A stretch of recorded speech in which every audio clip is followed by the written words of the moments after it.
प्यारे बच्चों, आज मैं आप लोगों को कक्षा 8वीं की समाज विज्ञान पाठ 10 मध्य युग का असम के बारे में आलोचना करेंगे। मध्य युग के असम कल एक्चुअली मैं आप लोगों को जो पढ़ाया था उस पर उसका सारा चारों सीमाओं के बारे में हमने जानकारी प्राप्त की थी। जैसे कि काछाड़ी राज्य में, आहोम राज्य में, चुतिया राज्य में और कमतापुर राज्य में, ये सब जितने चारों सीमाएं यहाँ पर जो हम लोगों ने पढ़े थे, निश्चित ही आप लोग इसके बारे में अवगत हो गए होंगे। अब मैं आगे आप लोगों को आहोम राज्य के बारे में आप लोगों को संपूर्ण जानकारी देंगे। आए हम लोग आगे के पाठ पर ध्यान कर लगाते हैं। आप लोग निकालिए पेज 79। आहोमों का असम आगमन 13वीं शताब्दी में हुआ था।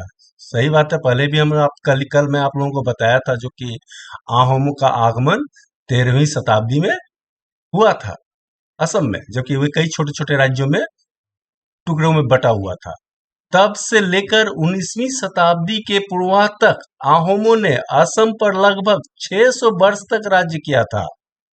ये प्रश्न अब यहाँ पर आ रहा है जो कि आहोम असम में कितने वर्ष तक राज्य किए थे। तो यहाँ पर आप बताएंगे कि ये 600 वर्ष तक राज्य किए थे।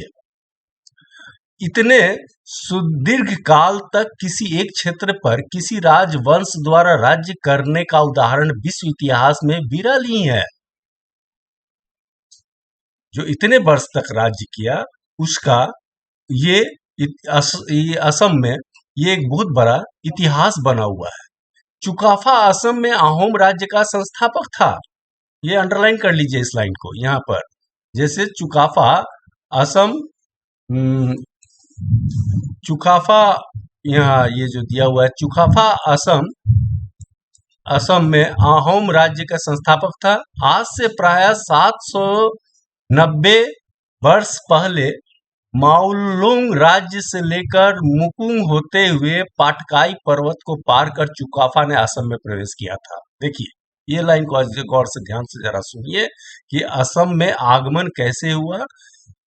790 वर्ष पहले माओलोंग राज्य से लेकर मुकुंग होते हुए पटकाई पर्वत को पार कर चुकाफा ने असम में प्रवेश किया था।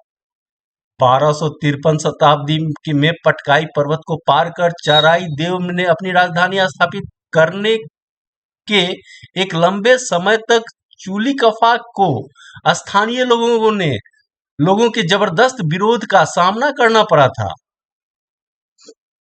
1253 शताब्दी में पटकाई पर्वत को पार कर चराई देव ने अपनी राजधानी स्थापित किया और लंबे समय तक चुलीकफा को स्थानीय लोगों को जबरदस्ती विरोध का सामना करना पड़ा था।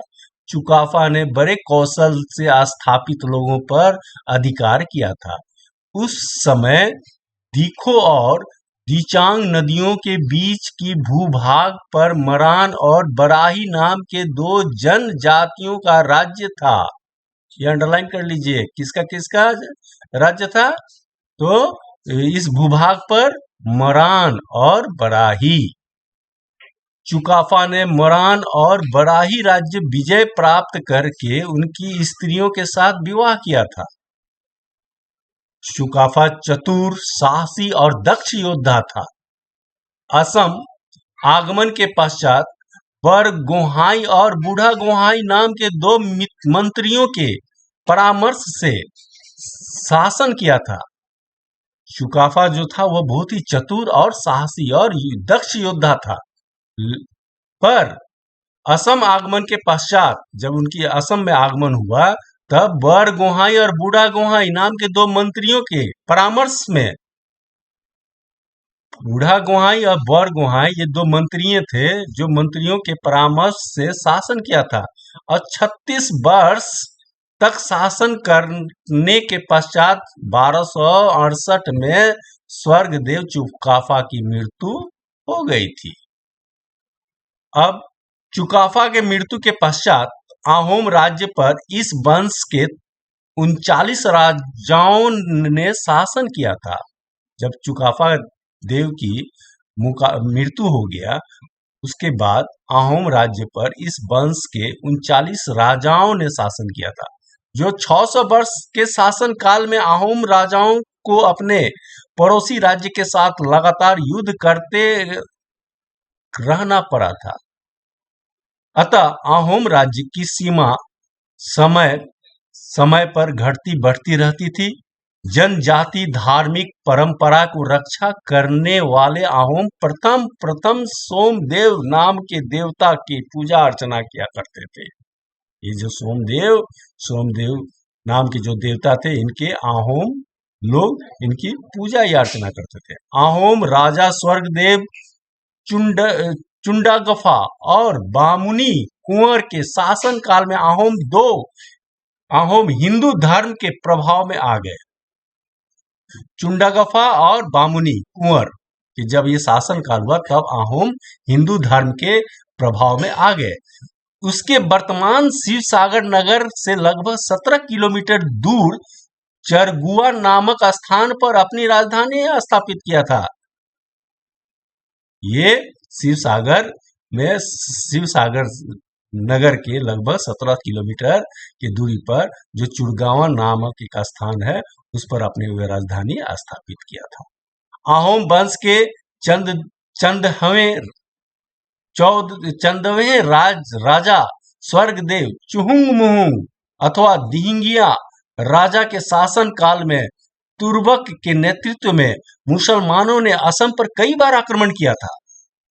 ये जो उनके अहोम वंश के 14वें राज्य स्वर्गदेव चुहुंगमुंग और दिहिंगिया राजा के शासन काल में तुर्बकों के नेतृत्व में मुसलमान कई बार असम पर आक्रमण किए। अपने पति की मृत्यु का बदला लेने के लिए फ्रांचिगेमुंग बरगोहाई की पत्नी मूला गाभरू ने तुगलक के साथ युद्ध करके वीर गति प्राप्त की थी।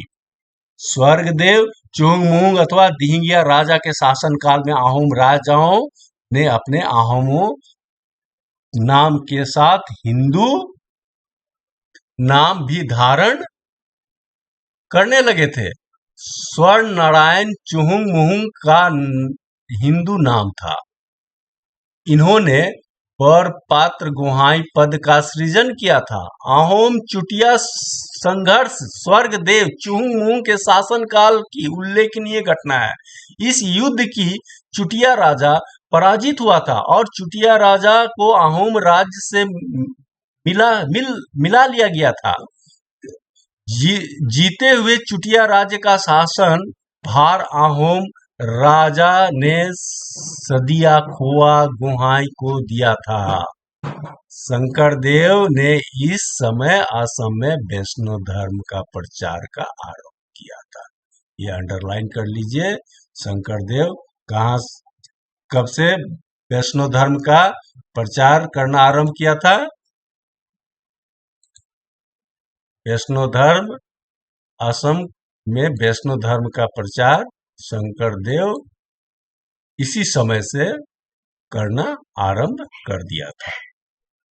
अब प्रश्न जो बचा हुआ है, इसको मैं आगे आप लोगों को और प्रस्तुत करूंगा, विश्लेषण बताऊंगा। ये पहले चैप्टर को समझ लें।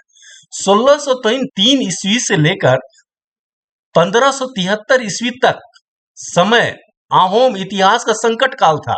1603 ईस्वी से लेकर 1673 ईस्वी तक अहोम का इतिहास जो था वह संकट काल था। इस कालावधि में अहोम और मुगल शासकों के बीच सुदीर्घ संघर्ष चला था। ये जो शासन काल था, ये शासन काल के समय में जो अहोम का जो था, ये बहुत ही बड़ा संकट आ गया था और ये अहोम और मुगल शासन के बीच भयंकर संघर्ष युद्ध चला था। 17वें अहोम राजा स्वर्गदेव प्रताप सिंह के शासन काल में आरंभ हुए। इस अहोम मुगल संघर्ष का अंत उदयादित्य के शासन काल में हुआ था। लाचित बरफुकन के नेतृत्व में अहोम सेना द्वारा सराय घाट के युद्ध में मुगल सेनापति राम सिंह पराजित हुआ था। इस कालावधि का यह उल्लेख योग्य घटना है। ये सरायघाट है, ये सरायघाट का पुल है। अहोम राजा स्वर्गदेव जयध्वज के शासन काल में 1662 ईस्वी में बंगाल के नवाब मीर जुमला ने अहोम राज पर आक्रमण किया था। अहोम राज स्वर्गदेव जयध्वज के जब शासन काल था तो 1662 ईस्वी में बंगाल के नवाब मीर जुमला ने अहोम राज्य पर आक्रमण किया था।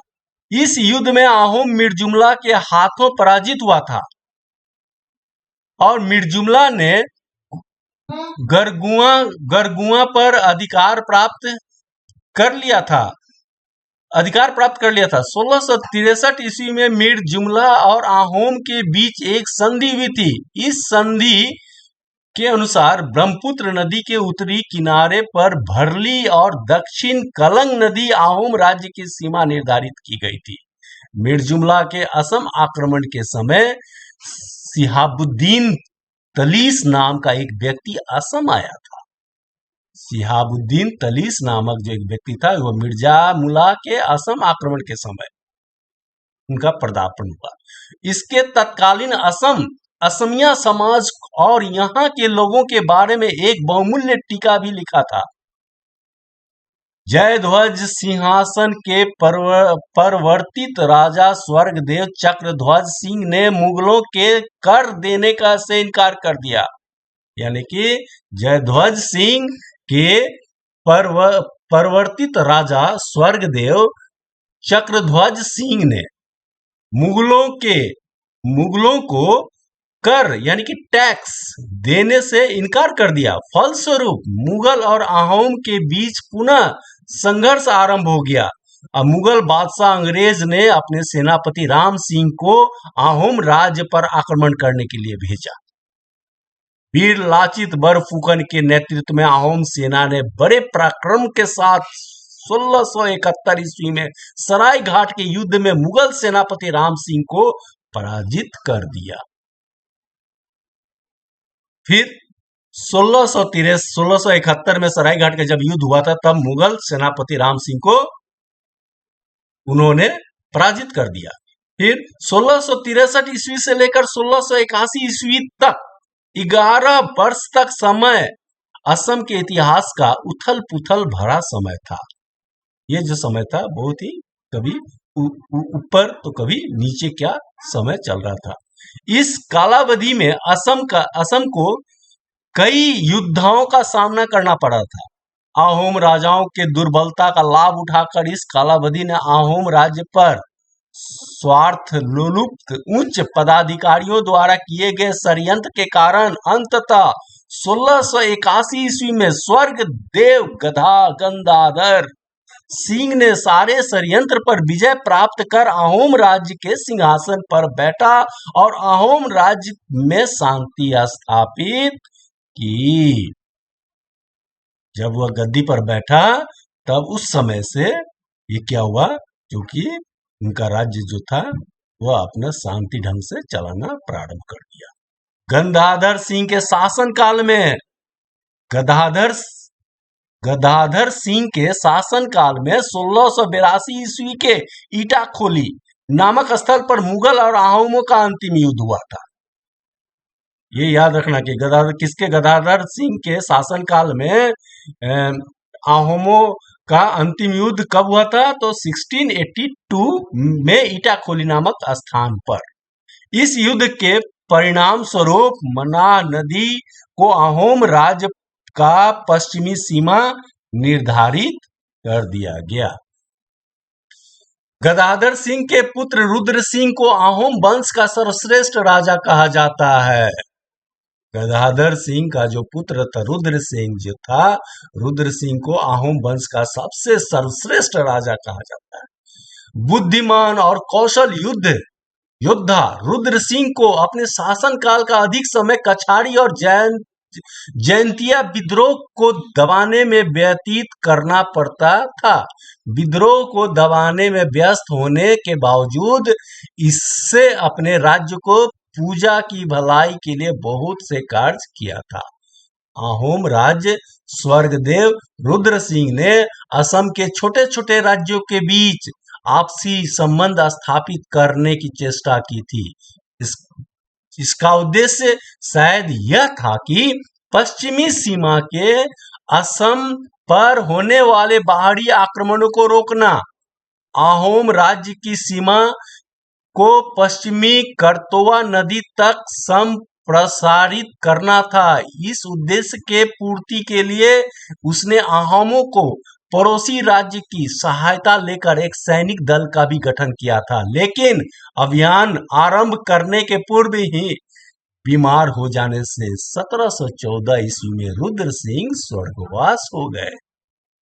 रुद्र सिंह की मृत्यु के साथ ही साथ इसकी एक परिकल्पना का भी अंत हो गया, जबकि रुद्र सिंह जो था अहोम वंश का सबसे सर्वश्रेष्ठ राजा था, जिन्होंने बहुत ही शांति ढंग से अपना कार्यकाल बहुत ही कुशलता सुगमता से जिन्होंने कार्य को संपन्न किया था।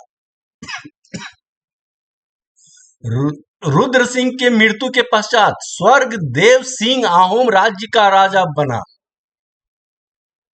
जब रुद्र सिंह जब स्वर्गवास हो गए, जब उनकी मृत्यु हो गई, तब स्वर्गदेव सिंह अहोम राज्य के राजा बने, लेकिन यह स्वयं राज सिंहासन पर न बैठकर अपनी रानी और उसी के राज्य का शासन चलाने दिया। न रानी को वो खुद नहीं बैठे, बल्कि अपनी रानी को बैठने के लिए कहा। फुलेश्वरी कुंवर के शासन में अहोम राजा हिंदू धर्म के सशक्त मत से अत्यधिक प्रभावित होने लगे। ये जो फुलेश्वरी कुंवर जो स्वर्गदेव की पत्नियां थी, वे जब शासन में अहोम राजा और हिंदू धर्म के सशक्त मत के अत्यधिक प्रभावित होने लगी। 1769 ईस्वी में स्वर्गदेव लक्ष्मी सिंह के सिंहासन होते ही अहोम राजवंश का पतन आरंभ होने लगा। परिवर्तित अहोम राजाओं के शासन काल में हुए गृह कलह, मुआमारी विद्रोह, दंदुआ विद्रोहमान आक्रमण आदि के फलस्वरूप अहोम राज्य काफी दुर्बल हो गया। ये सब विद्रोह हुआ। अहोमों के राजवंश के पतन जब होने लगा, तब इनके राजाओं के शासन काल में आपसी गृह माने घर, गृह कला, मुआमारी विद्रोह, दंदुआ विद्रोह मान आक्रमण आदि के फलस्वरूप अहोम राज्य को काफी दुर्बलता हो गई। 1826 ईस्वी में यांडाबू संधि के फलस्वरूप अहोम राज्य ब्रिटेन राज्य में मिला लिया। अब यहां से देखो, यांडाबू संधि के आते ही फलस्वरूप अहोम राज्य क्या किए, ब्रिटिश राज्य से मिला लिया गया, ब्रिटिश राज्य के साथ मिल गए। इसके साथ साथ 600 वर्ष तक गौरवशाली अहोम राज्य का सूर्यास्त हो गया। जो इतने लंबे समय 600 वर्ष तक उन्होंने अपने शासन काल किया, जैसे ही ब्रिटिश राज्य का आगमन हुआ, इनका पतन हुआ और ये लोग आपसी कलह किए, जिसके चलते आज ये लोग अहोम राज्य संकट हो गए, दुर्बल हो गए और अपना अस्तित्व को समाप्त कर दिए। आज 600 वर्ष का जो ये गौरवशाली अहोम राज्य था, वह सूर्यास्त हो गया। प्यारे बच्चों, आज इतना ही इस पाठ को आप लोग समझे। मैं पुनः कल आप लोगों को दोबारा इसके आगे इस पाठ को समझाऊंगा। मैं उम्मीद करता हूं कि आप लोगों की ये पाठ अच्छे से समझ आए। धन्यवाद।